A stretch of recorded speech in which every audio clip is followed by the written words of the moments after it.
First of all, I guess could you just introduce yourself? My name is Landry Q. Walker. I am one of the writers of TRON, Ghost in the Machine, amongst other many comics for 30 plus years, Star Wars, Batman, Supergirl, Teenage Mutant Ninja Turtles, and a whole bunch of other stuff. Do you have like a specific history with Disney and slave labor graphics, or is it more of like a freelance type industry? Well, I'm definitely a freelancer.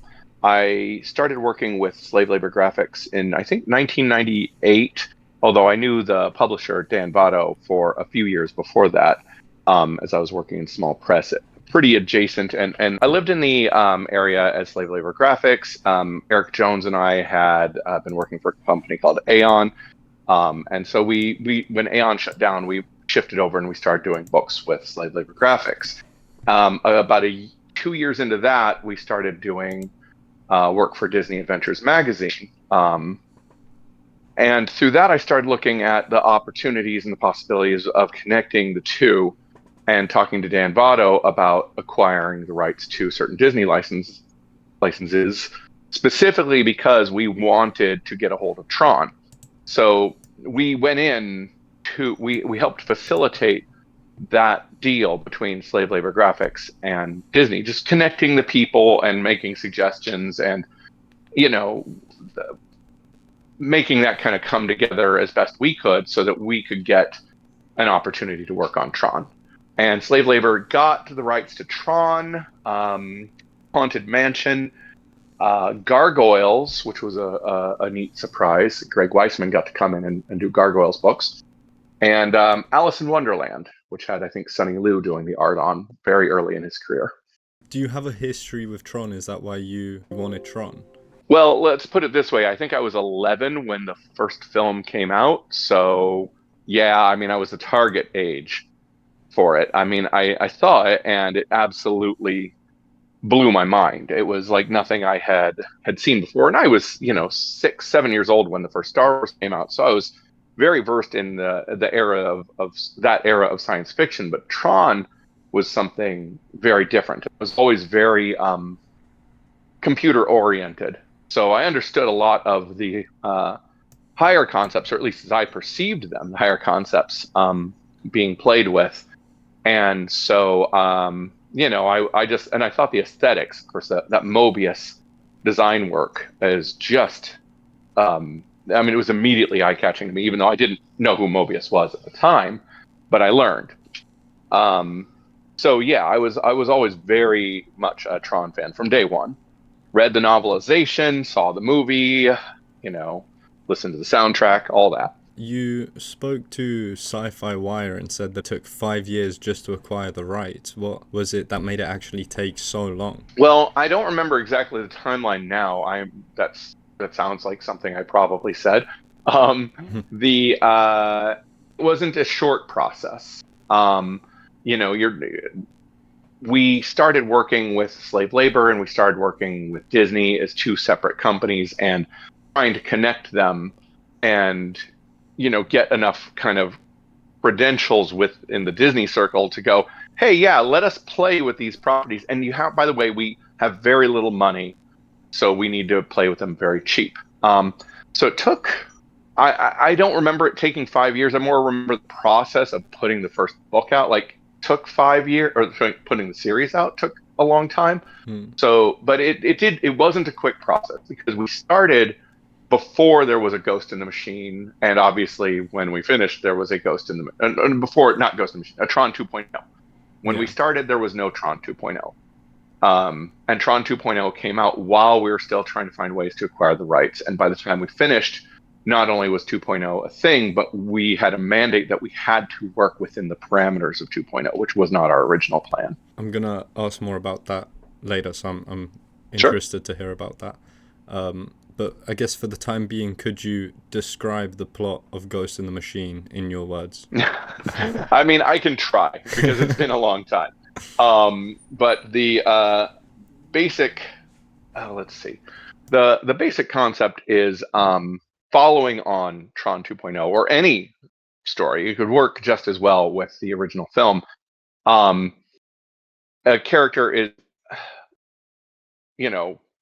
hit with a laser, they're not shrunken down into a tiny person running around having little tiny adventures on a circuit board. Everything we see in the film Tron, from my perception, is meant to be, kind of an analogous reality. Flynn is in the film is perceiving he's turned into a being of pure information. He's turned into a program, broken down into a program, and incorporated into this system. Well, everything he's seeing is a matter of his limited human perceptions making sense of it as best he can. Um, Add into that the idea that what do computers do a lot of at the time? If you boot up a computer and a program or a file is missing that's it's looking for, it will sometimes reboot from a previously saved position. So the idea is Jet having his 2.0 adventures leaves the system at the end of the game. Well, then a computer is rebooted. It's looking for Jet, the Jet.exe. It's trying to reboot. When it doesn't find him, it restores a backup it had made, an automatic backup. But the backup is so large, he's broken it. It's compiled. It needs to be compiled. It's in three separate sort of components. And really, the entire comic is just a story of this computer program being compiled. But it's three sections of a computer program, each with their own independent sense of will, trying to be forced into one being. And that's not something they necessarily want to do, if that makes sense. I think it's I such don't know an that it does. it does, and like I just think it's such an interesting direction to take for Tron, because like to this day with all the Tron media, Ghost in the Machine is still the only one to really deal with the psychological ramifications and aspects. And I was just wondering, like, how is it that, because even if you see the original as a figment of not the imagination, but more of a psychological imprinting, it is still a straightforward film in terms of structure. So how did you come to choose this psychological aspect more than just a straightforward action story with that as a kind of undertone? Well, I mean, I think there's two answers to that, and the first one being that while Tron, the original film, is definitely on the surface a straightforward story, there's lots of hints that, to me, again, my interpretation as a viewer, indicated something deeper going on that's never really explained. Why does Flynn is a user? Okay, so he has user powers in the system. What are user powers? Well, he's a programmer. So what is he doing? He is reprogramming reality, his reality, the current reality he has found himself in. He, on some level, understands it is mutable, subconsciously, perhaps at first, but he begins changing it. He rebuilds the recognizer, and Ram is sitting there going, "You can't do that." He changes his color, and then he changes his color again. He connects the beams. He brings Yori back from death, basically. And at that point, it's interesting. You notice he doesn't even really blink about it. It's not. He kisses her back to life, but it's not. There's no emotion in it. He's detached already. He's not saving her because he desperately, is in love with her or something. No, he needs her to perform a function. This is how he can have her perform a function. He's programming. And then you extrapolate from there. If he is programming his reality, then his reality is mutable based on his ability to program, then his reality is mutable. And it is one of perception. When he decides it needs to change, if he has enough understanding of how to manipulate the ones and zeros around him, even subconsciously, then it's kind of an unlimited sort of, he can kind of go in an unlimited direction. So I feel like the context clues are all there within the film to build off of, to extrapolate that and take somebody who's not right and emotionally, who's suffering from PTSD, who's suffering from anger, who's desperate for survival, and to see how far they go consciously or subconsciously to protect themselves, because that's what all the three versions of Jet are doing within Ghost in the Machine. They're trying to protect themselves from something they're terrified of, which is a loss of autonomy. Um, some of that one, at least one of them, is doing so very consciously, and probably two of them are, and one of them is completely doing it subconsciously. But and building and rebuilding his reality around him, trying to continually protect himself from the truth and the inevitable consequence until he accepts it. So I feel like the context is all there. The second answer is this wasn't our original story. We were tasked with doing a sequel story. As soon as you're doing a sequel story, now we're dealing with consequences. Whether it be Flynn or Jet, it would have worked out the same way. We're dealing with a character who has now had their eyes opened. Or in our case, we're dealing with a character that believes he's Jet because he's a backup copy of Jet and fundamentally just like Jet, only fragmented. The original story we would have told was going to be a prequel series called The Rise of the MCP. And this might be getting to your follow-up question you're going to ask, but that would have been action-driven. It would have been about why is TRON already kind of well-known, well-regarded, and famous when Flynn finds him in a prison? What has Ram been up to this whole time? What happened? Why do other programs believe that TRON could have taken on the MCP? What happened in that realm that led? We're post-totalitarian sort of tyranny when we get into the grid. We haven't seen what was, so we were going to play with the idea that there was a resistance, and that resistance was ultimately broken.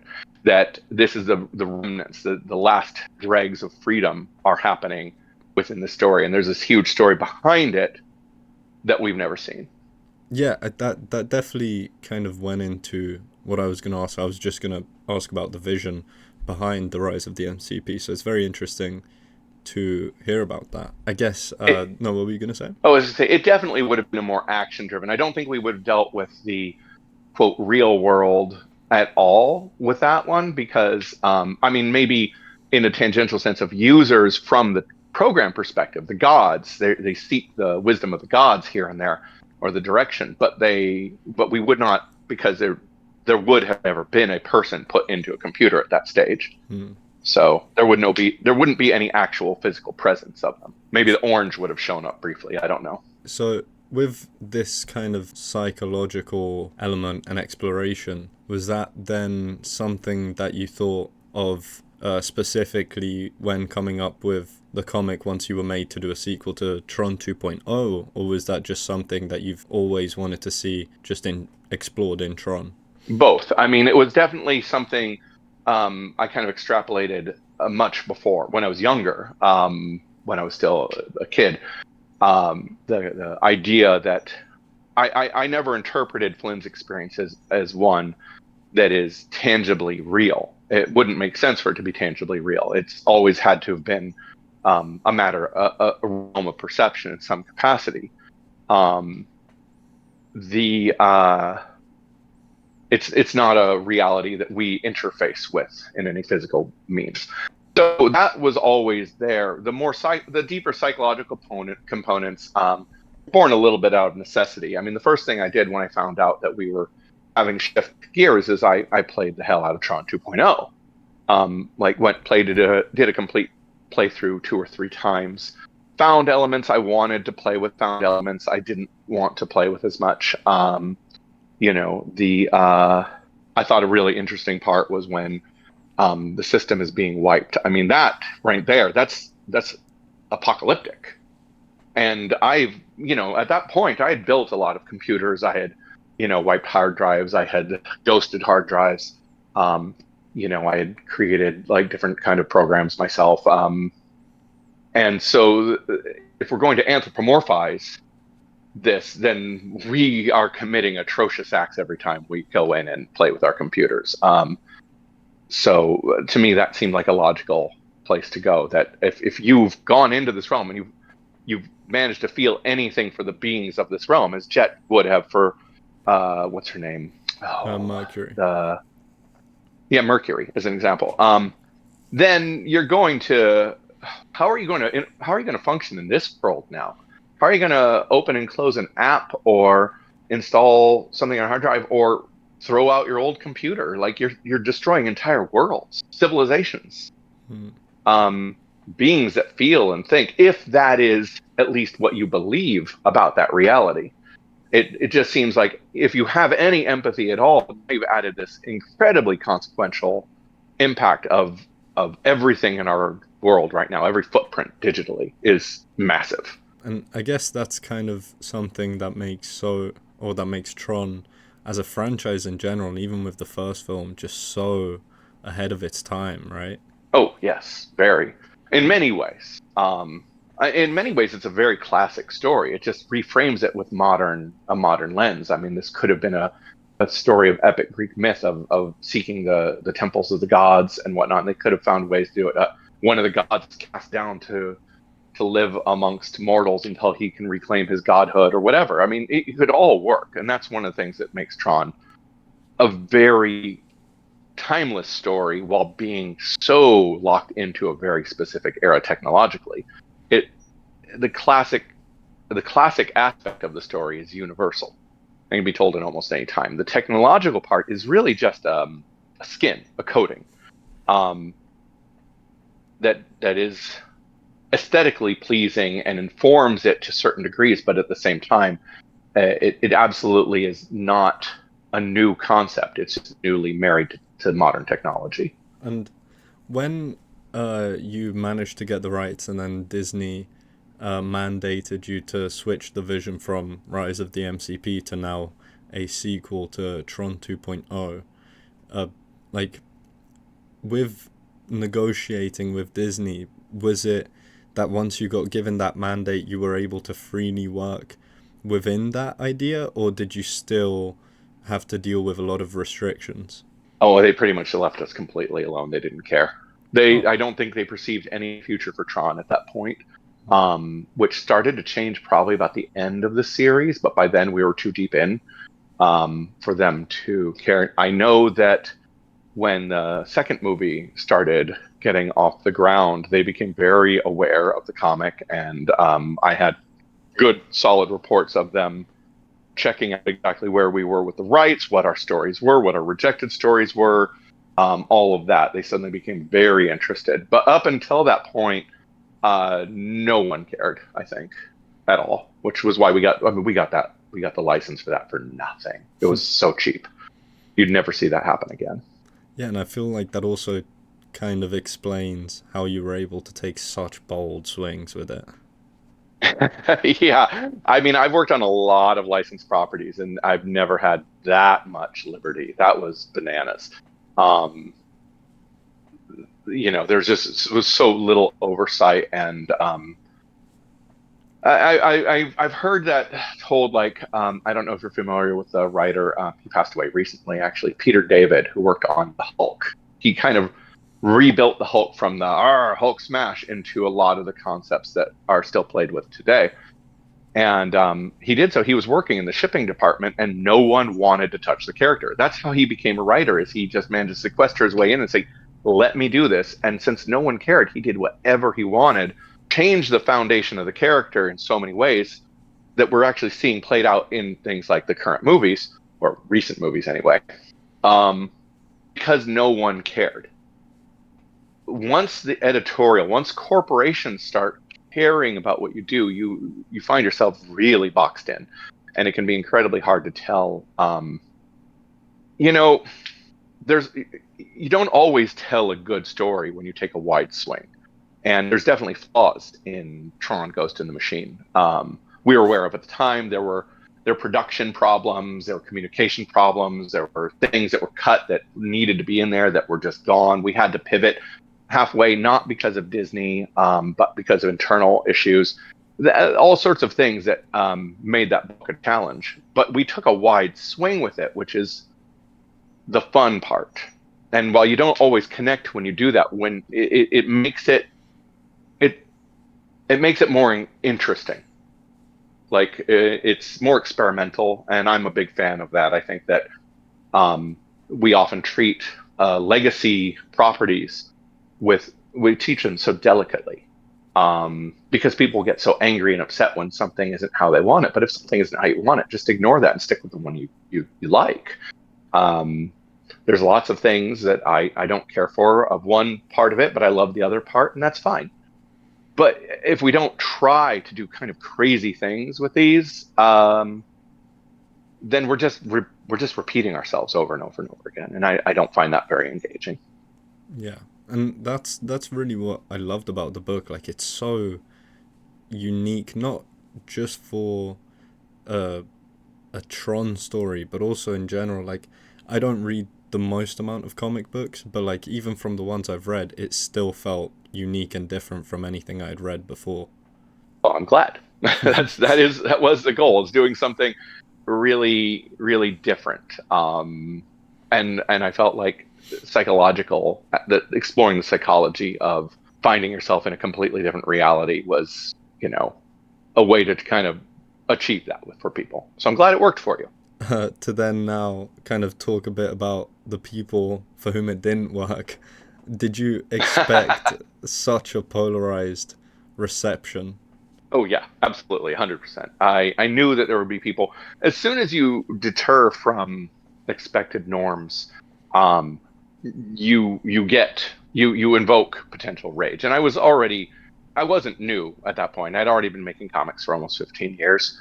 I had already worked for Disney on a number of properties. I had, and I read things, and I was an early adopter of online world, and we know how people can get online and how visceral things can get very quickly. That's not new. And so, no, I wasn't surprised. I wasn't concerned. Like I said, it was either I had to the only person I had to make a Tron comic for was me. No one else went out and checked the people who aren't happy with it. If they want to do their own, they can inquire about the license themselves Hmm.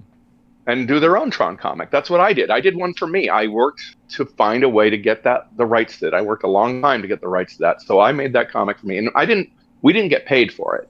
It's not like SLG hired us. It's not like Disney hired us. We literally did that job for free. I never made a penny off Ghost in the Machine. I wasn't looking to. That was part of the only way. Slave labor was working on such a limited budget. Every penny of it went into the art production, the coloring, the lettering. On the writing level, Eric and myself knew that if we wanted to do this book, we just had to do it. Hmm. So no, I wasn't concerned. Um, it's certainly, I certainly respect their opinions. I find it interesting I find it very interesting to both read or hear the opinions that people have, and see how visceral they can get, or just talk to them. Sometimes I've talked to the people who really didn't like it and had really interesting conversations about what and why. Uh, that's fun. I enjoy that. I don't mind discourse over it. I think everyone has a right to that opinion, but like they have a right to their opinion, I have a right to mine, and I'm the one who got the rights, so I did what I wanted to do. Of course, yeah. And I think that's so like unique for a franchise where it's like, obviously at the time it probably seemed like that was going to be the last Tron thing, but looking back at it now, where it's almost like the perfect halfway point to see that around halfway through the life cycle of the franchise, there was this wholly unique individual vision just kind of thrown out there in the wild. Now it's funny because we had now I wrote another comic that I feel is a bit dated now, but at the time I think it would have been very on the edge. That was solely, and it didn't get made. It's a full script is written. It was I forget exactly what it's called, something like The Worm or something. But the concept was there was some kind of conflict going on aboard some battle solar sailor thing with these corrupted programs attacking, and the system gets overloaded, and the giant virus worms destroying. It was just very epic in battle, and it's all follows the POV of one character, but he keeps dying and then the system reboots, and he goes he's repeating it. He's in a time loop basically where he gets a little further each time, and it becomes starts off just a very alien style action and then gets incredibly bleak and sad by the end, because as this character realizes this is it, he's stuck in this infinite loop of reboot crash reboot crash reboot crash, and for him it means this desperate attempt to survive that will always fail infinitely. That one did not. It was a single issue, like a 32-page single issue book that didn't get drawn or published. That would have been fun, but it was written. And like I said, I feel other people have explored those kind of ideas now with the proliferation of how much more games have become part of our world and these concepts play into it. But at the time, it was a little more unique. Maybe not wholly unique, but more unique. Still, that sounds Um, super interesting. it would have been fun. And like I said, I have a full script for it. It just didn't manifest. Um, then there was another piece.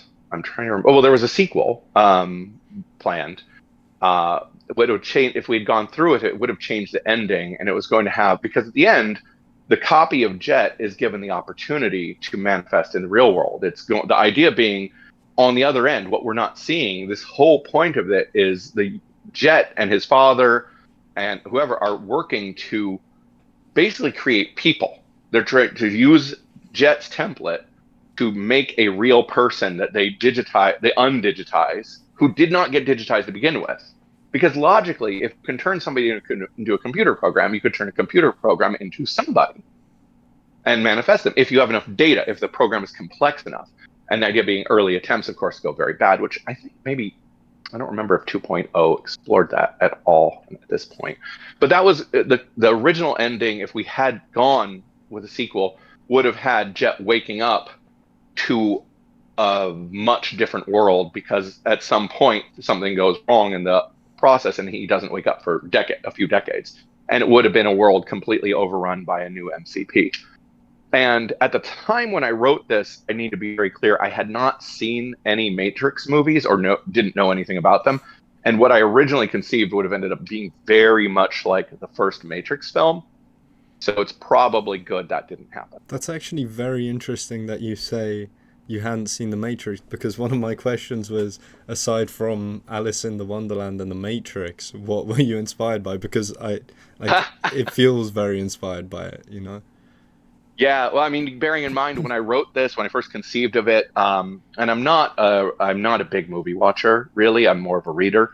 Um, and I had seen, now I've changed my take on this now, but I want to be clear. This is like, around 2000. I'd seen Johnny Mnemonic with Keanu Reeves, and after that, I decided no more Keanu Reeves movies for me. I was done. That movie was just not for me. And so when he came out with another cyber-related film, I'm like, no, no, thank you.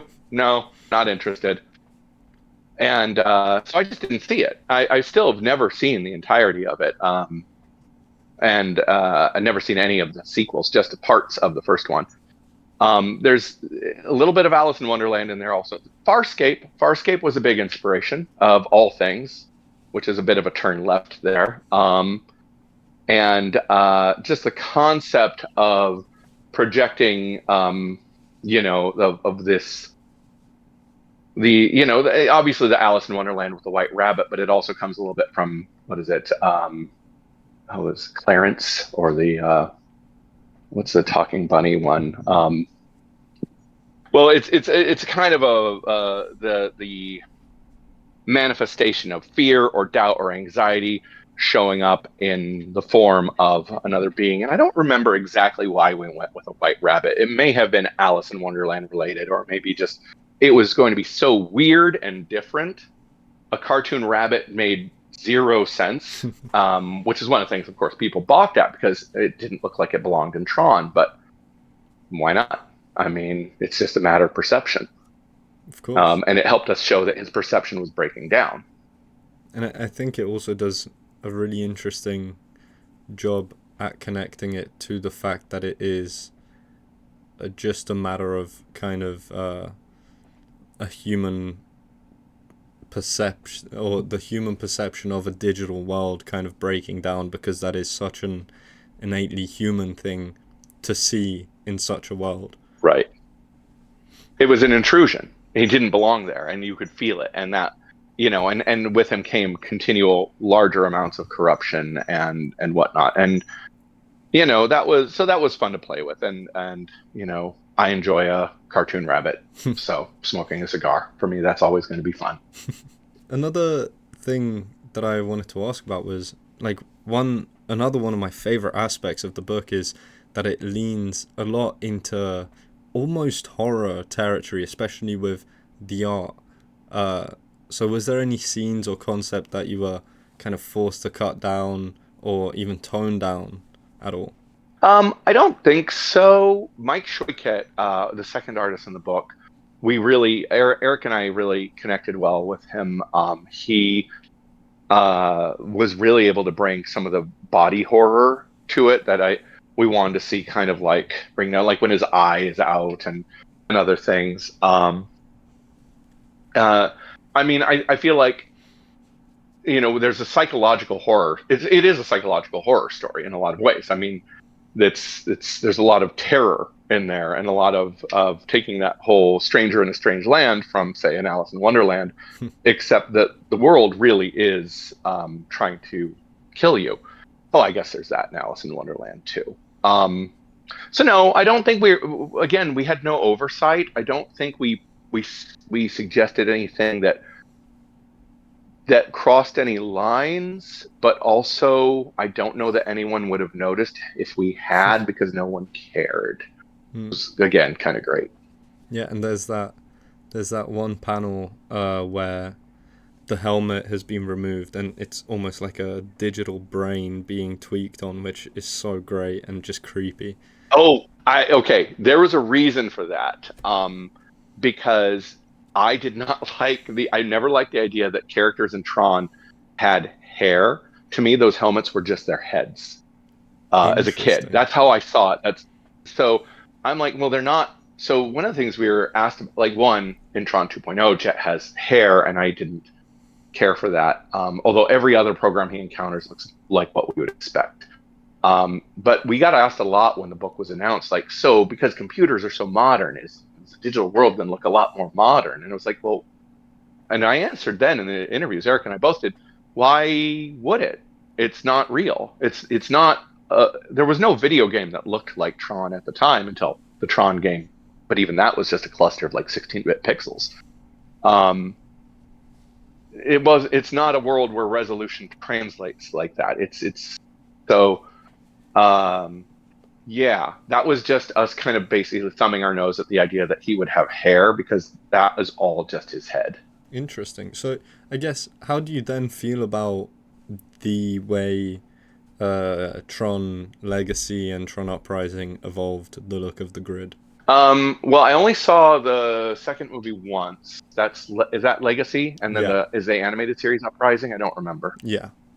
I'm a bit unplugged from it. I did not like the new aesthetics. It hit everything I said at the time that I didn't want to do, that I didn't want to see. I don't want to see it smoother, cleaner, more realistic. I think that, um, how do I put it? Uh, Aesthetic changes make sense based on, if I get zapped into the grid, I'm going to see a reality that makes sense to me. But if you get zapped into the grid, you're going to see a reality that makes sense to you. And our realities are not going to be the same. We're not going to bring the same information in. So it didn't bother me in the sense of Sam, I think his name is, the main Yeah. character in the second film. That's Yeah, right. it didn't bother me in that sense because he's seeing his version of it, and from his, like, and he maybe knows enough about what he's getting into to have a sense of, like, it's now his world, it's going to be framed from his perception. But it didn't really grab me. I really like the aesthetics of the original. It was uniquely weird, um a bit of gladiator to it. I never saw them as hockey helmets, even though they very much were, but I don't think I'd ever seen a hockey helmet when I saw the movie, so that helped. um I don't resent the movie for changing and adapting. I'm not sure the movie would have been a success. Well, I don't know that it was a success, but I don't know if the franchise can survive without evolution. But if we're talking about me personally, I like the way it looked originally. I just like to see more of that, but explored into other directions, Yeah. but keeping kind of a continuous vision. And with kind of going back to Ghost in the Machine, um, did the difference in art styles between the artists that worked on it inform any sort of different storytelling? Because I feel like both artists bring a different tone to each issue that they worked on. Well, there were a lot of things that kind of changed the direction between the two artists. Part of which was with the first artist, Louis. We didn't we didn't communicate well. It wasn't a good fit. He edited a lot of things out of the script that we felt like that we couldn't put back in, that were meant to build blocks for later stories. So we had to pivot around changes he made on the visual end, causing us to change some of the direction for our story. Which it's more of a Marvel style of working, which and it's not a bad way to work. I think it has a lot of advantages if you're the right creative team working together. But what we were building was a very, very like specific direction. Every frame counted. Like it was, if it's in there, it's going to pay forward at some point was the idea. But so if you take it out, we've lost something foundational. So when it shows up 3 issues later, it's not a callback. It's just coming out of nowhere. So not that he was a bad collaborator, is we were not a good collaborative match. So Mike came on and had less atmosphere, but more action, more, and so I tend to write very full scripts, very detail oriented, in terms of panel, camera angle, facial expression, but it's always intended as a note, like as an idea. The artist is the one where rubber meets road. So they have to make changes. That is normal and acceptable. But if you have to remove something, there has to be a conversation. You can change what it is as long as it's still there fundamentally. So with Mike, we kind of had to reassess some directions the story was going in, and angle towards something that had a little bit more action, a little less psychological terror in the middle, and kind of bring it back. So this is where I see criticisms for the story that I don't disagree with. There's a disjointed quality because we had a disjointed process. We did not get to build the story kind of naturally, but it was more reactive. As things changed on an art end, we're changing things on a story end to a point where it reached the level of incongruity that we needed to shift some things. One of those was leaning in heavier on some of the shifting realities to make more sense at the beginning and not pay off what was originally going to have more of a little more espionage sort of thing flavor to it. So, yeah. That's interesting because for me, while reading it, the only, I guess, critique I really had of it was the pacing. Would you say that what you just described kind of informed that? Yes. Right. Yes. I think the pacing is very off for the story from issue to issue. It's it was because we were in some ways reinventing on the fly, and it definitely affects the flow. Pacing is actually, I think, it's such a huge part of storytelling. When your pacing is off, and the pacing is off in this book, it can cast you out of the story to a degree. It can leave you less immersed, and anything that breaks your immersion with a story is bad for story, unless you're purposely pushing somebody out of the story to pull them back in. We've done that before, but I've done that like when I was doing my Game of Thrones Clash of Kings adaptation, where it was a small thing, but I put down a mandate that we needed to put the big character chapter name at the beginning, and the concern was, well, then we're breaking the flow of the page. I'm like, no, we want to break the flow of the page here. We're switching from one POV character to another POV. So drop in that name in big black letters and make the reader step out of the story for a second before they re-engage. So we force a brain reset between the switching POV. So you can switch, you can break pacing intentionally, but when it's done unintentionally or unnaturally, without bits like this, yeah, you end up with a more jarring experience, and that was unfortunate. I guess just kind of going back to the whole writing process. Like from my understanding, Disney originally wanted to follow up Tron 2.0 with a film. So how did, I guess, the plans for that shift into Ghost in the Machine? I mean, honestly, you know more about it than I probably do.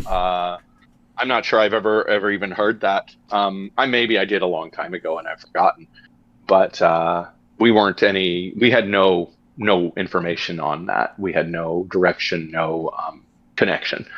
Like of course they could have like done a movie that, well, eventually they did do a movie that was in a completely different direction. It can happen at any time. Or sometimes you find yourself in this position and they have something they want to use they couldn't do and they put it in your hands to play with, but that didn't happen here. We had zero communication other than use Tron 2.0. Like, okay. During it? No, they said no, after it. Oh, okay. And that was it. That was our input. And from my understanding, so did Disney tell you that nothing consequential could happen to the characters? No, no, Okay. they didn't. They gave us no parameters at all.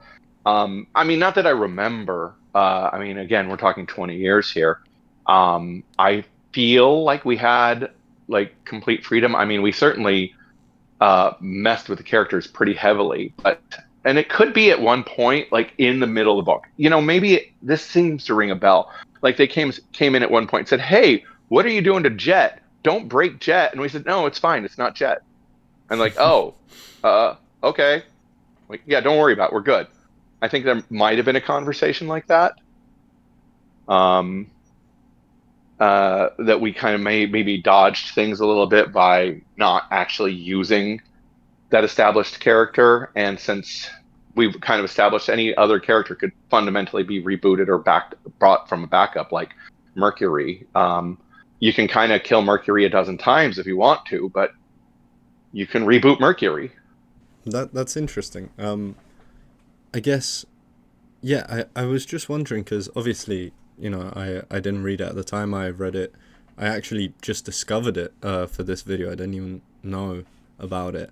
Um, but one thing that I found very interesting and was just curious about is that the story as a whole took, what, 2 years to fully release? Oh yeah, three, I think. I Oh, think it was closer to three, which was the entirety of the time we had the license, which is why that other book didn't come out, because there was no time left on the license to play with it.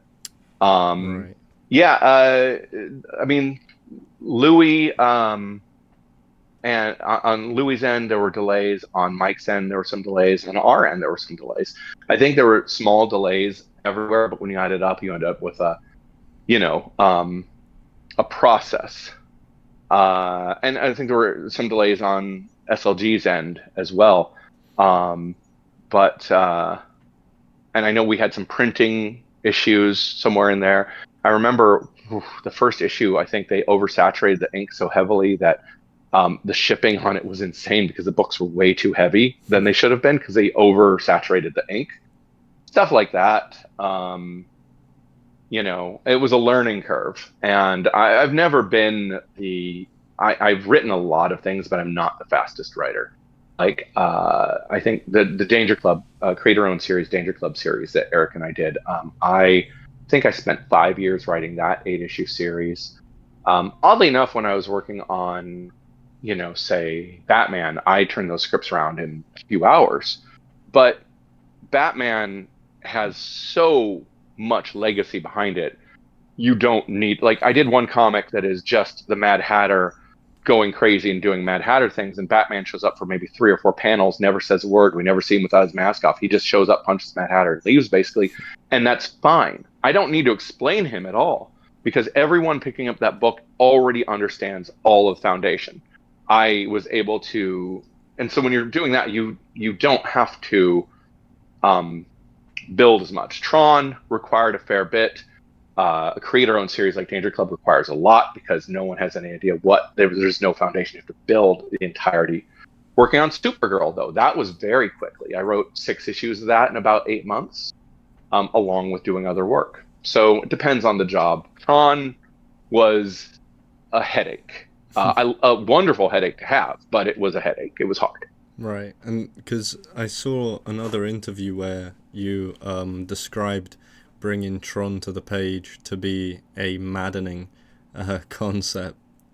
Well, I mean, there's a lot of reasons for that. One is at that point, Eric Jones, who co-wrote it with me, um, him and I had been working together for probably already 15 years at that point, and he was a very talented artist. He passed away 3 years ago. He was a very, very talented artist, but he looked and said, "I don't want to draw all that circuitry. I do not want to do that. That looks insane. I don't want to do that." So um, finding like the budget that SLG had, which was low, finding people who are willing to produce in a quick fashion, a labor intensive book with a lot of demands. It's a lot. It's a lot. It's a big ask. Um, so yeah, it was a lot to put that book together. Yeah. Not on the editorial side, but that I remember. I mean, maybe it was an interview where I said, "Oh my God, it was a nightmare on the editorial side," but I don't recall that. Uh, I just remember it being, working out the logic of the story, working around like communication issues in the production, getting the book kind of on track and having it feel like it had to jump track several times just for us to make something coherent. And still executing the larger vision that we had. It's a lot. It was a lot of moving pieces, and it was a big learning experience. Right, and I guess you kind of touched on this when you spoke about Louis de Martinis, but with not only the irregular release schedule, but just all the things you've mentioned already, do you think that also affected the narrative and the cohesion of it? Oh, absolutely. And again, I don't mean to cast aspersions on Louis here. It's a two street. I've worked with a lot of artists. Probably that was the most uncomfortable fit. We did not communicate well. This was not a singular failure. This is a failure to communicate going in two directions. But it did affect the cohesion of the piece. He did some really. It was very intricate, painterly kind of work, but what we needed was something that had a lot of structural repetitiveness. Like you might say, call out where you need a page that hits the same image over and over and over again, and an artist might look and go, why would no, we can just hit that once. I'm just drawing it once, it's in the book once, and I'm going to use that space for other things. Like, no, there was a reason we needed that image 6 times or something, because we're trying to create a certain kind of pacing, structure, tension. I was just talking to somebody about this yesterday. I did a comic. My most recent comic was called Butcher's Boy for Dark Horse. And it's a very visceral horror comic where the characters eat this basically tainted meat of a god that slowly drives them mad, while a serial killer's running around. And I was working, the colorist, Brad, on that, this phenomenal colorist, is just the right guy for this. I gave him a direction where I wanted each page to get about 1 degree more saturated than the previous. So the colors are slowly becoming more garish, more bold, more clashing. And so that adds the subconscious tension of it. Now, if you're just looking like, hey, here's our first issue, can you do this? You're not seeing, and maybe I haven't shared all the details of the story with them to know where issue 4 is going, that I have a vision, a reason this is going to pay off. Because by the time we get to issue 4, the characters are going to be full on hallucinating. We'll know why. They're going to be in an unreal state of mind. A review recently likened it to if Friday the 13th, if all the characters dropped acid just before the knives came out. And that's about right. That's about what's happening. So using every tool in our toolbox to build tension, to build structure, to build agitation, whatever, in this case with Butcher's Boy, matters. So when you don't have trust or good communication or an understanding of the way the other person is thinking, you might say, well, we don't need to do that. I see an easier way to do that. You see an easier way to do that on this page. But that's going to cause a ripple effect that you're not seeing because I'm working on issue 4 while you're working on issue 1. And I'm telling you, hey, issue 1 needs this very badly, or issue 4 won't make sense. So now, because of the schedule, you turn in something, go, yeah, I took all that out. Well, okay, so now we don't have time to have it redrawn. We have to change issue 4 to fit with the changes of issue 1. So now we're reactive to something that, and so you end up with something more and more behind on schedule, something with cohesion problems. I mean, I'm overall very proud of the book. It's very experimental. But like I said at the start, I'm not unaware of some of the flaws. I guess so. Just like that butcher's boy story sounds so interesting. It sounds like you're a fan of horror stuff. Is that right?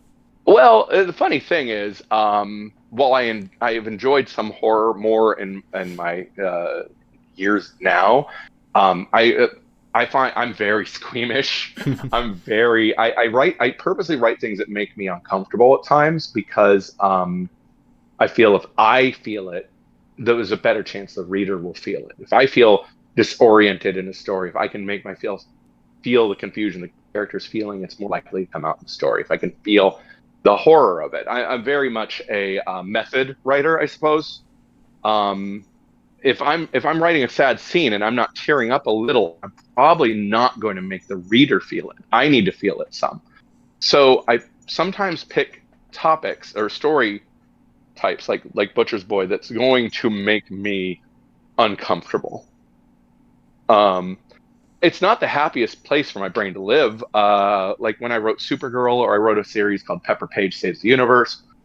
These are books that are they're more, 12-year-old target range. They're fun, poppy, brightly colored superhero epic adventures of learning to be happy with yourself and things like that. At the end of the day, I feel very good when I write that work. Where at the end of the day of writing something like Butcher's Boy or even Tron, I'm feeling stress, I'm feeling anxiety because I'm feeling that. Not that I don't like the job of doing it still, um, but it can wear you down over time. Yeah, I completely get what you were saying about being a method writer because by the end, like the very end of the book, when he refuses that choice and then is found in the kind of the reformatted grid, there is I felt such a weird, bittersweet kind of not really sure how to describe it, but just a feeling of weight being lifted off my shoulders, even though I wasn't fully comfortable with it. And that's great to hear because I think that's how I felt when I wrote that. I think I was feeling it for the character and for myself also, having reached the end because it was a long, difficult process. Hmm. So there was a lot of me in that scene, um, going at peace with it, knowing that we were leaving behind an imperfect project, but we had made a Tron comic book, which is, I mean, I had all this ambition when I was young, to do things, to write Batman, to do something with Tron, things like that. A lot of people do. I am lucky enough that I did manage to manifest that. So at the end of the day, even knowing it wasn't quite what I wanted to be, it wasn't Rise of the MCP. It wasn't even my original ideas completely cohesively anyway, in Ghost of the Machine. But I'm still very proud of having made it imperfect. Or I mean, there's a Tron book with my name on it. That's insane to Mm. me. Is there, like, with that whole thing of, you said, oh, I'm sure a lot of people feel that way, but you got the opportunity. Is there any, uh, like, imposter syndrome that you ever feel with that? Or is it just like, yeah, no, fuck it, I got to be able to do it? It's a combination, I mean, I think we all like. I mean, how do I put it? I think imposter syndrome is impossible to completely get away from, nor really should you. I think that it's absolutely absurd on an individual level to go, oh my God, I'm getting to do this. I have no formal training. I dropped out of sixth grade. How am I a writer? I made it to the New York Times bestsellers list. That's impossible. But you make your own reality. And when you realize everyone else is exactly the same, everyone else is that does this stuff is equally in an absurd position that they manage to manifest somehow. So we're all imposters. None of us are any different. Like there's I've said it before, there's no distinction between the professional and the fan other than opportunity. Whether you made that opportunity or we were given that opportunity is irregardless. We're all just people. So are we the best person for the job? Not always. We're just the person who got the job. But okay, I don't feel I don't deserve it. Just like I don't feel anyone doesn't deserve. Like anyone who gets the job probably deserves the job. Hmm. You know, and a lot of people who deserve jobs don't get them, and a lot of people like there's always something. Yeah, it's a difficult question to answer, but yeah, no, I always feel some imposter syndrome, but at the same time, like I said at the beginning, I it's a book for me. I only write books for me. If other people read them and enjoy them, I'm happy, but I can't write for, say, you and that other person and that other person and that other person, and you all have different ideas of what you want. If I try to appease you all, I'll appease nobody. So if I write for Right. me and you happen to like what I wrote, that's great. But I can't anticipate the needs of everyone else, or and I shouldn't, because it's not going to be good if I try, because I'm never going to think exactly like you. I can only think like myself. And I think that's the best approach to art, because I just think art is at its least artistic when it feels like a committee made it. Yes, agreed. And I've had unfortunately been involved in some committees of Hmm. that nature, just because the nature of work for hire and licensed properties, you find yourself taking a job that you think will be a dream job, and you are suddenly a part of a committee, and that is frustrating. But and those are the jobs no one's ever calling me up saying, "Hey, can I interview Hmm. you for it?"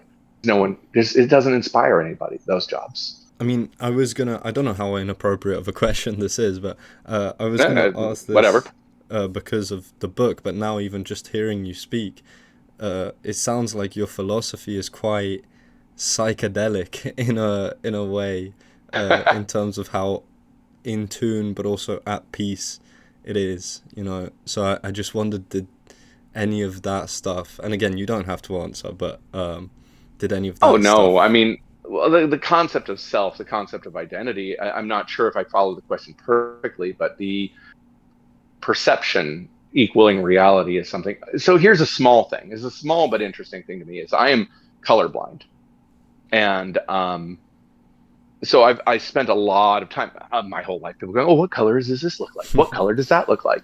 So at a very young age, I'm confronted with this idea that my reality is subjective. Your perception, how much different does the world look like through your eyes? How different are you reading and interpreting every event? So I'm thinking about that when I'm very young, a lot about subjective reality. Um, Everything we are, like somebody once posted, some friend of mine posted online referring to our bodies as meat Gundams, piloted by this brain.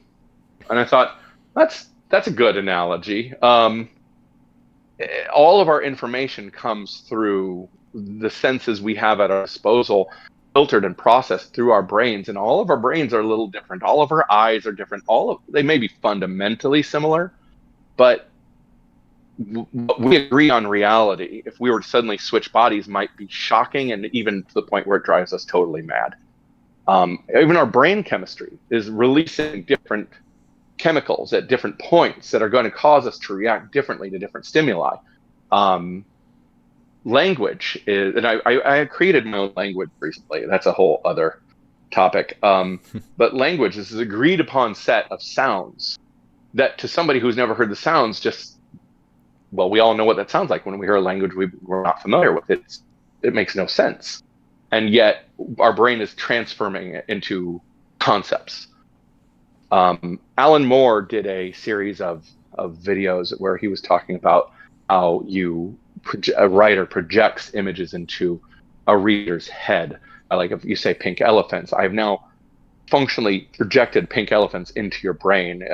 He has another version. It wasn't original to him, but where he talks about a series of words, and each word changes the image that I am now painting in your head, and I'm going to do a poor job of it. But it's basically like the red sun was high, the blue sun was low, and each word changes the picture forming in your head until you've got an alien vista with purple light landscapes and shadow intermixing.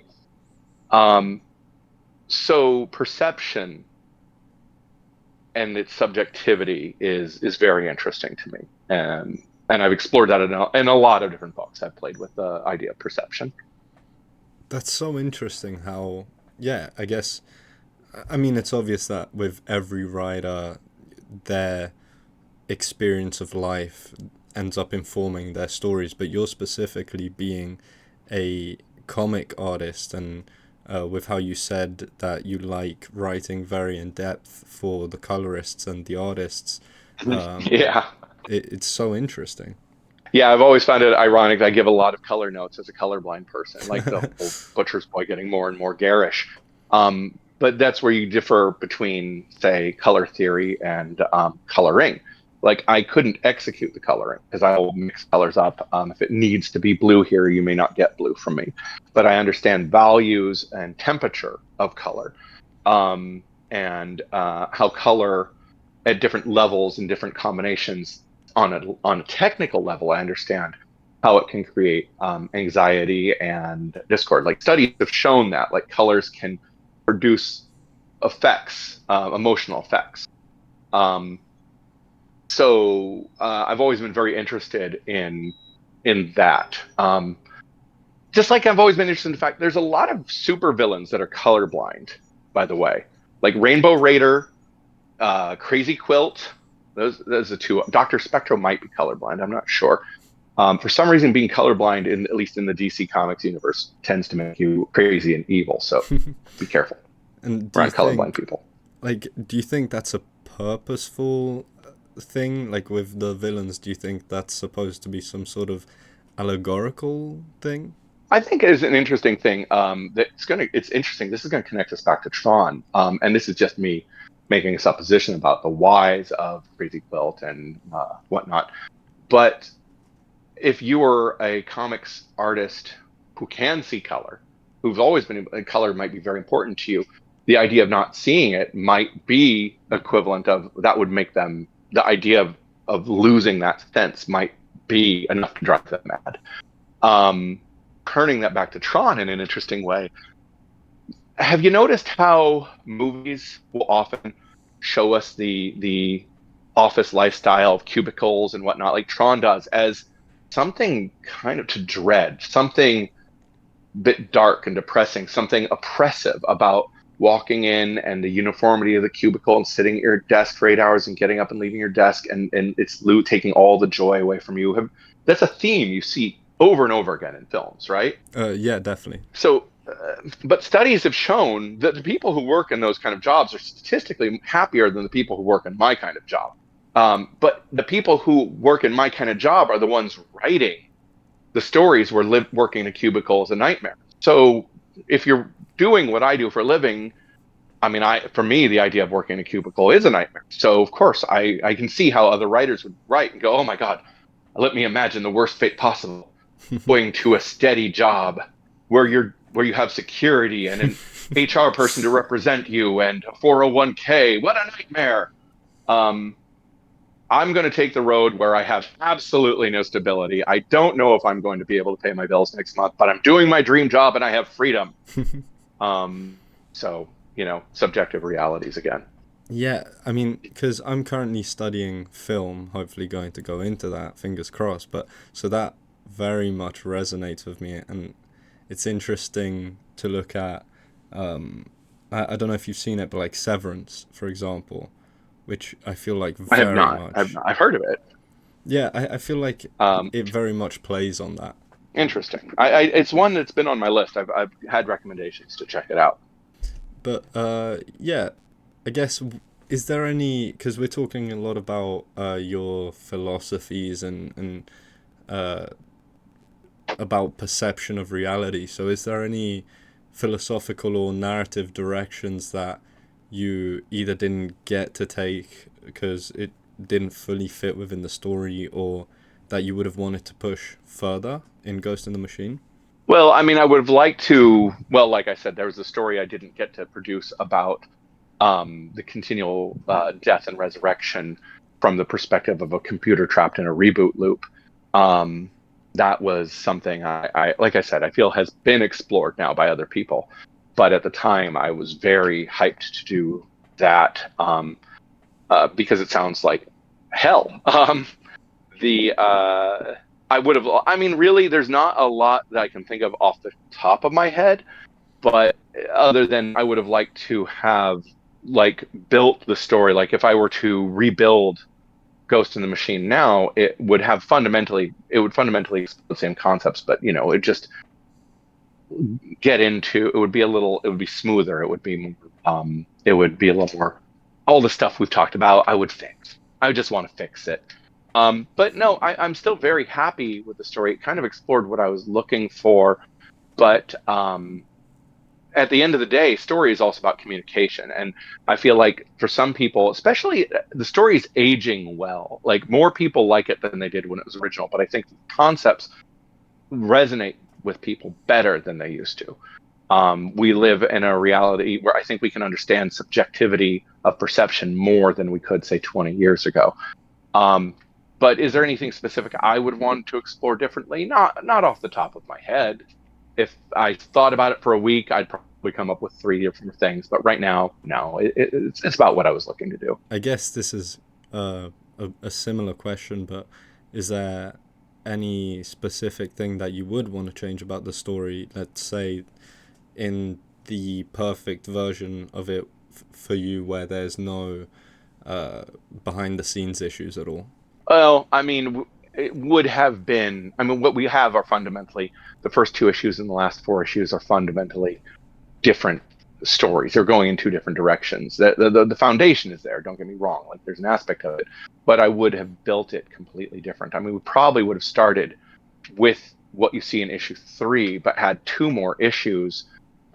Maybe built it in a little better. Start with issue three, and then take those two extra issues we had and pace out the story better so that we get and introduce the kind of the build of the concepts earlier, so things don't kind of just show up and happen as they happen. Like there's not a lot of foreshadowing with certain things I would like to build better because the structure of the story, the way it ended up getting told and constructed and produced, we lost a lot of that opportunity because we never got to introduce guns in the first act that you then fire in the third act. They're just showing up fired in the third act. You're like, yeah, I didn't know that gun was there, so it has less impact. Or here's a good example. Um, I was another thing I was talking about with story was the ticking clock. And I love a ticking clock. Like, and by that I mean like, say you've got a couple arguing over a dinner table, and they're just having this increasingly heated debate, and they are over the table. They don't see what's under the table, but we watching it see a bomb under the table and it's counting down. And we're seeing the countdown the whole time while this couple is fighting. And it is just building the tension, building the tension, building the tension. And this is, I used this in another comic I did called The Last Siege. And again, the color thing in Butcher's Boy was kind of meant to give a little of that ticking clock tension. Last Siege, issue 7, was fully silent. It was just during this medieval war battle, except for one cutaway scene was this broken lamp and this fire spreading towards an entire basement full of barrels of gunpowder. And each page of the battle would then cut to a small inset of that fire getting closer, getting closer. So every time we turn the page, the fire is getting bigger, bigger, bigger until it culminates in an explosion. The tension of the ticking clock. So TRON is lacking a ticking clock. Ghost of the Machine is, I should say. I would have built the tension so that when we get to reveals, it feels earned. And right now, one of the problems, if I'm really thinking about it, the reveals don't feel fully earned. They happen because we weren't able to build properly. We wanted to build properly. It just didn't work out the way we wanted to. And we were much younger. We were learning a lot of these things still. That's really interesting. And I guess, let's say you were given now the opportunity to revisit Tron, no restrictions, and you don't really have to follow with whatever Tron Ares is planning to do. You can just do your own story now again. What do you think you would do? And I understand you might need some time to think about it, but Well, I mean, the off the cuff answer is easy. I probably wouldn't do the one I already wrote because, again, I feel it's been done. But I would probably, just because I'm a continuity nerd, love to go back and do the Rise of the MCP still. While I would love to redo Ghost in the Machine. There's a lot of reasons that I also wouldn't. I mean, my collaborator and one of my closest friends on that is dead. And so there would be a lot of difficulty emotionally revisiting it. So the story that we collaborated on, doing an original story, less so. But because I wouldn't want to just re-explore the concept of the perception of reality concept, or the consequences, the psychological consequences and the ramifications of computer programs having any form of sentience. Um, because I feel like I already did that, even though I could do it better now. I just want to do something wholly different. So a war story of some kind, playing with some of the conceits of video games, of respawn points and stuff. But again, this is 20 years later, and I feel like I'd really have to think about it because, again, a lot of this stuff I think has been explored now. When, as opposed to when I was working on this, it was comparatively untouched territory. So it takes some time to think about. that's that's another kind of way in which Tron is so ahead of the curve, because like now it is quite a common story structure. Like even that Ryan Reynolds film that came out a couple years ago, I think it was called Hmm. like Free Guy. I mean, it's Yeah, it has some of the same basically Tron. concepts. Yeah. Yeah, And even if you look Wreck-It at, Ralph has a lot of Tron. yeah, even like Avatar, like on a conceptual Yeah, basis. the show Upload has some elements as well, minor ones, but I mean, it is, it's any kind of thing that explores a virtual reality, because that's what Tron fundamentally is. It's virtual reality. It's just a question of, is it a virtual reality that's been created that somebody is stepping into, which is not what I think Tron is, or is it a virtual reality that is a projection from the inner self so that you don't just go mad, from what you're actually in? Um, that's the only real difference I can see that I haven't seen particularly explored, is no one programmed the world of Tron. Like there is no, like, as opposed to Free Guy, that is, as I recall, that's a game, right? That is Yeah. being played, and it's one of the NPCs becomes sentient. But it is at some point, yeah, that's right. There's a whole thing where they're cutting back to the programmers. They built that world, and maybe it's moving outside of their control, but it's still fundamentally a world that was planned. The idea with Tron is this is a world that either A, you take it on more of its face value, that it grew organically as computers were built, or you take it in more my way, which is, it is just data, and that is everything we see that Flynn sees is him imposing his perceptions and shaping reality into something he understands, which I admit does not explain the scene in the beginning, other than we just need the viewer, the one with Clue. But the idea is that's not really happening. It's just anthropomorphized for the audience and for, really for the audience's sake, so that we can connect the concepts. I, Sure. I'm blanking on the true creator of Tron's name, Steven Lisberger. Yeah. Would probably disagree with a lot of what I'm saying, and of course he's the ultimate authority on any of this. But for me, this is what Tron meant. And I think also once it becomes a franchise with multiple different visions, it does kind of escape outside of just the original perception of what it is. Oh, inevitably, inevitably. I mean, but that is one of the nice things we get to do on a creative level. Is it's interesting because I've seen a lot of people say, "Oh, Tron Ghost of the Machine isn't canon." Why? None of it really happened. It's all within one computer. Why couldn't it be? Because there's this idea. Well, but Jet this and what the things happen 2.0. It's easy to basically go that that's all part of his own program perception, his own program memories. Like we don't even know that that stuff really happened. You could say because every world, every PC, every computer, everything with an operating system is its own world. So what's to say, like you can, within Tron uniquely perhaps you can have multiple canons that coexist alongside each other because there's literally multiple versions of reality. You could have characters, you could have a multiverse, right? But one that makes sense, like the computer in my living room and the computer in my bedroom. uh Maybe that's two different realities right there. And if they solar sail their way across the data stream, the Wi-Fi signal to go from one, they might find themselves in a like Tron might meet Tron, only he's different in this system because it's upgraded or it's corrupted or whatever. So it's probably the place the multiverse makes the most sense. That's actually a I say really, that. I've never thought about it like that, but that's such an interesting concept. And that's the fun thing is like there's room for all these different versions of Tron, as long as we're talking about what's happening on the digital realm. But as I posit in the comic I made, the scene, even the scenes that are happening in the real world, might be happening in the digital realm, and you just don't know it because at this point, and we see this, of course, playing out more in our current world with AI. What's actually real?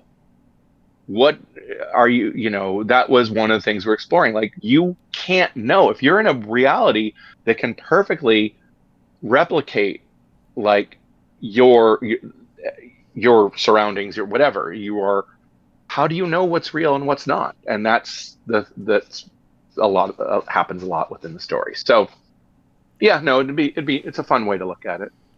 Yeah, and it also kind of answers the next question I had, which was just uh, how did you feel about Tron Legacy almost making it not canon? But I guess, yeah, you explained it that it doesn't have to be not Yeah, canon. yeah, I never saw it that way. I see it as a completely separate corner of the same world.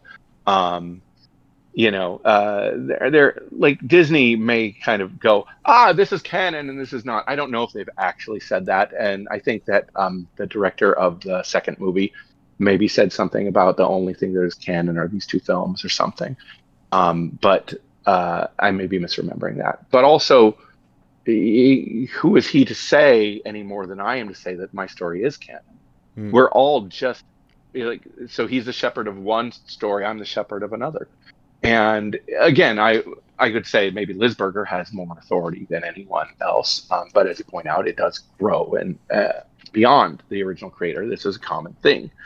So I've never accepted the idea that one is canon over the other. I might accept it with a different property, but this being so unique, there's no reason to exclude anything off the cuff. Um, we're only seeing certain corners of the world of Tron at any one time.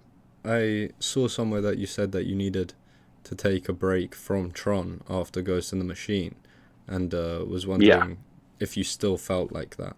no, no. I watched the movie. I've watched the movie a few times recently. I definitely had to take a break. This happens all the time with Game of Thrones, with Batman, with all sorts of things I've worked on. Teenage Mutant Ninja Turtles. You just at some point, the thing you love becomes a job, and the job becomes the thing you need to get away from a little bit. For a while, Star Wars was that way. It's been that way on and off a couple times where I've been very much a fan, very enthused then to work on it, very exhausted from working on it. Don't want to think about Star Wars until I slowly get interested in Star Wars again. Tron, I recovered from my Tron fatigue a long time ago. And I'm very proud, like I said, of the work we did. I didn't. look at it for years. I don't usually go back and read anything I made, and I've never fully reread it. Um, I've definitely skimmed through it and flipped, go, oh, yeah, that's right. I remember that. Huh? I've forgotten about that. Um, but the fatigue isn't so much a criticism of even the process. It's a pretty normal part where you're living in that space and you're eating and breathing it. And if I'm working on, say, Star Wars, I don't watch a movie or a TV show or read a book or a comic that's going to take me out of the headspace I need to be in. And sometimes, because I'm a slow writer, that means a few years of not participating in pop culture as much as other people, which hence a lot of movies I haven't seen because they came out at times where it's like, I can't afford to put that in my brain right now. You Mm. know, Obviously the Tron comic came out after Matrix, but I was already working on it um, much earlier. And I think Matrix had maybe already come out by the time we actually got the rights, but because I don't remember when it actually came out, but I had missed it. And then by the time it was relevant, I'm like, I can't watch that because it's treading. When I found out because Eric told me he had seen it, it's like, yeah, that direction is very much like the Matrix. I'm like, well, now I really don't want to see it because I don't want to pollute my process. Yeah. You have to be careful with that, you know. And I guess that leads me to the last question I have, which is just any thoughts on Tron Ares? Like, what do you think? Are you maybe, even if it's just like hoping for a little reference or something? I mean, I feel like I got a few references in the last film, but I don't really care. Like, it's one thing. It's an interesting thing. I've had a lot of things I've written get they edge their way in different places. There's a lot of my Supergirl stuff that edged its way into the show, for an example, in small ways, in ways that people don't necessarily recognize, but I'm looking going, oh, there it is.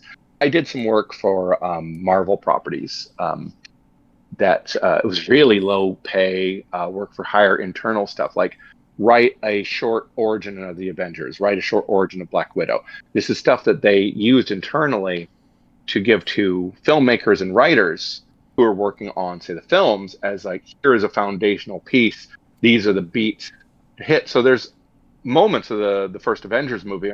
I'm watching going, oh, well, hell, I wrote that. Um, the amount of behind the scenes stuff I've gotten to be involved with is to the point where I'm just kind of numb with it. Like at first, it was like, wow, I got paid like $1,000 for that, and somebody got paid like $500,000 to put it on the screen. Like that's weird, but the $1,000 was useful. So what can I complain about? I still got to write the Hulk, smashing something, and they made it into a movie. Um, So no, I don't really have a feeling about it one way or the other. I'm interested in seeing it. Uh, I saw one trailer. That's really all I know about it, and I saw like enough to go, oh, the aesthetic still isn't what I want to see with Tron, but I'm still interested. Um, it's not my Tron. It hasn't been my version of Tron. Like, and I don't mean my comic. I mean my childhood in a long time, and that's okay. I have copies of that original film I can watch anytime. Um, but I'll see it, I'll judge it for itself, but I don't know if it'll emotionally connect me back to the property in any capacity. I mean, it might, but until I see it, I won't know. Yeah, and I guess there is the connective tissue with what you said you wanted to do for the sequel to Ghost in the Shell being the digital version of Jet coming out into the real world, which I guess is Yeah, touched on at the end of Legacy. yeah, that was interesting. And I think I'm not saying that they necessarily took that one from me. There's other things that I saw, like, oh, that is almost shot for shot from the comic, but they're small things. The that I think is an inevitable question for any creative person who's going to sit there and go, what do we do with this? Like, well, inevitably, we've seen the laser work one way, wouldn't it work the other? That is I don't think any one person could ever say, "Ah, I definitively came up with that," because it's almost just obvious, right? Um, so I suspect that that is a true coincidence. We happened to pitch it to Disney. Disney was aware of it, but that's like, you know, saying we want to see a lightsaber fight in a Star Wars movie. Yeah, yeah, of course, we're going to do that. So, I say that, but there are Star Wars movies now with no lightsaber fights. So maybe not the best example. Yeah, I guess that's everything I had in terms of questions. Is there anything you wanted to say? Anything else you wanted to talk about? I wish they'd make more really high-end original Tron toys. If anyone's ever listening to this, please make some like really good 6 scale with light up features for me. Yeah, I saw that that Hasbro teased that they might be doing something.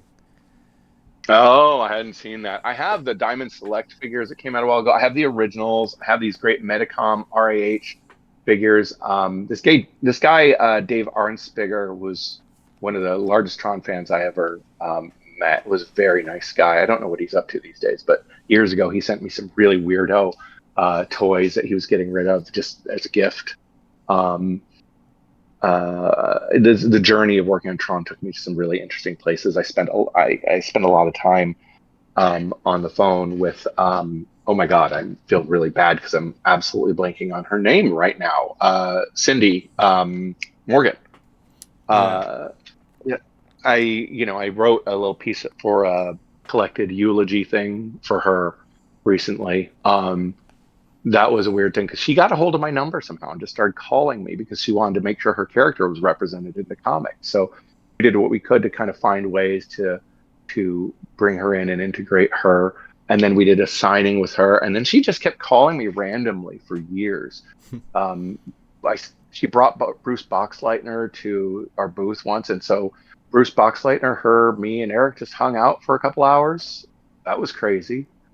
Um, How was that? Because I and think I did see you write that somewhere, and you said something like you and Bruce could, like, both were confused as to why you were meeting or something like that.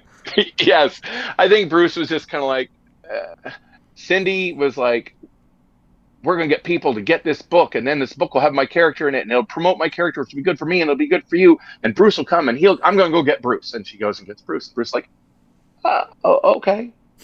And like, we chatted a little bit. He was very nice and he was very amiable. But I think he understood that it was not a thing that people were really going to go crazy for. He was being very polite and very courteous, and he seemed to genuinely enjoy talking to Cindy, and he was absolutely friendly, but not super present with us because why would he be? He's, just hanging out. And so we tried to give we hung out, but we tried to give them space just to be. Um, but it was just a weird, it took me to some weird places. I got to, if you've heard of the Tron guy from the internet from Yeah. years ago. Okay, so somehow I ended up overseeing in Berkeley a midnight showing of Tron where Tron guy was a guest and I was shepherding him there. And he shows up, I pick him up, and he's in full costume. So we're walking through Berkeley, and I asked him, I said, I'm sorry, I said, ask, how are you? Aren't you uncomfortable at all? He said, no. And I said, how is that? And he said, because I have no shame. But this man's legendary. This is my hero. Um, to be so unabashedly like, I don't care what anyone else thinks. That is the most punk rock person I have ever met, and I was like a Gilman kid in the '80s. Um, this guy was hardcore. Because the epitome of punk to me was always, I do what I want and I don't care what anyone else thinks. Well, that guy was perfectly it. Um, so yeah, those are my. It's nice to throw in some. Those are my unique Tron experiences. Like a few years of phone calls with Cindy Morgan, and hanging out with her a couple times, and a visit with Bruce Boxleitner and Tron Guy. That's some crazy places right there. Yeah, that's really cool, and it's also funny just because for the video I'm doing, I'm using a 3D like render of Tron Guy as the kind of mascot for when I'm speaking. Oh, that's hysterical. That's wonderful. Yeah, so that's cool. Um, yeah, yeah, he was very nice. He was a very nice guy. I only met him the one time, and we did not stay in touch. Mm. But no, very very nice guy. Yeah, I just rewatched Tron just not that long ago. It's I think it not only does it hold up, it's I think it's gotten definitely better with time for me. Now that I'm out of my avoidance period. Mm. 100%. I mean, I rewatched it for the video, and because I'd watched it when I was super young, and I loved it, and I've not rewatched that as much just because Tron Legacy came out also when I was very young. So that was always kind of my favored one. So I've rewatched the Sure, it makes original sense. less, but rewatching it now, I found myself thinking like, oh, okay, I'm probably not gonna like it as much as when I was a kid, but I'll probably enjoy it because of the nostalgia. But no, I loved it so much more than when I was a kid. I think that the story, like I said, the story is ultimately universal. It doesn't have to be told in a digital realm, which is one of the reasons it works so well. The digital realm makes it very interesting, but it could have easily been a story about, a Roman gladiator and the gods. There's lots of it's oppressors and tyranny and all of that. There's a lot there that just works. Yeah, and I think when I watched it, things like, I mean, obviously there's the whole thing about audiences didn't fully appreciate it in the 80s just because a lot of the terminology was kind of lost on them. Uh, but Oh, people even, hated it. yeah, I mean, it just meant nothing to them really, you know. Uh, It also had the misfortune of coming out against ET, yeah, and and Blade that Runner. just made people. Yeah, I mean, well, so Disney, it's a Disney movie, and ET is destroying it in terms of the all ages audience, which Disney didn't know what to do with. Buena Vista, but still Disney. And the computer stuff was way ahead of its time. My understanding, this is anecdotal, but I heard that it was denied a special effects Oscar because they cheated because they used computers, and yet that all the computer work on that was done by pure code over months, like months of laborious, intense work. They had no program like to fill in, no rendering program, shading program, or anything. It's just raw code to build all of that. Then, of course, a lot of the movie that people just kind of assumed, they did that with computers because that's what everyone thought at the time. Oh, you're doing that with computers, right? Was just tricks of the film, the photography, the effects, the outfits, tape, just weird things to make that movie work and feel like it felt. Yeah, and I think that's what made it such a wonderful experience. Also, I mean, being a filmmaker now, like I watched it with the director's commentary, and that was so interesting. Just the Oh, amount I of bet. effort they had to go through just felt just so crazy hearing all of it. Oh, it must have been exhausting, Yeah. absolutely exhausting to make that movie. And yet it's here it is still. Uh, you know, it's not a property anyone thought would endure at all. Um, and that is why I got to work on it at all because it was so cheap to get, uh, and it cost more to make the comics than to get the license.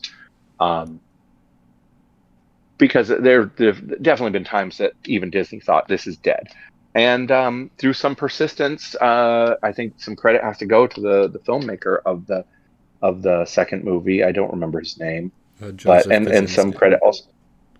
Yeah, some credit has to go to him for pushing that movie into reality because Disney was very resistant, is my understanding, and some credit has to go to the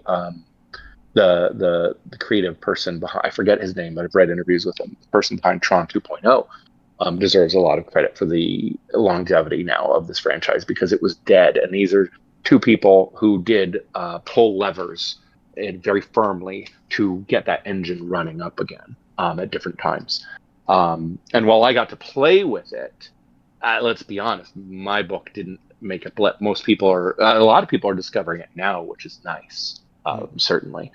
But that game did make some impact. If it hadn't come out against Halo just shortly before, I think it would have stood a better chance. But that's always been Tron's curse, is it comes out against things that dwarf it to some degree, and people consider the secondary thing, lesser. But I know more people. The people I know like Tron now better than they like ET.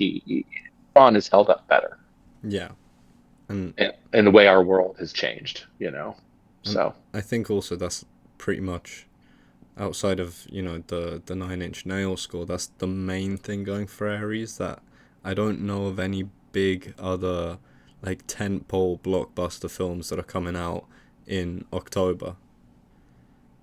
that is absolutely what Tron has needed for a Yeah, long time. And I hope they really, maybe this is the one that really drives it into, like, cements it in the place that it should be, because Tron is a forward-thinking property, and a lot of what, even though it's an older property, a property from my childhood, and I am no longer by any means young, it remains a forward-thinking property that reflects more of where we are and where we are going than, say, Star Wars or the MCU or anything like that. It is uh, a concept with a lot of unlimited potential.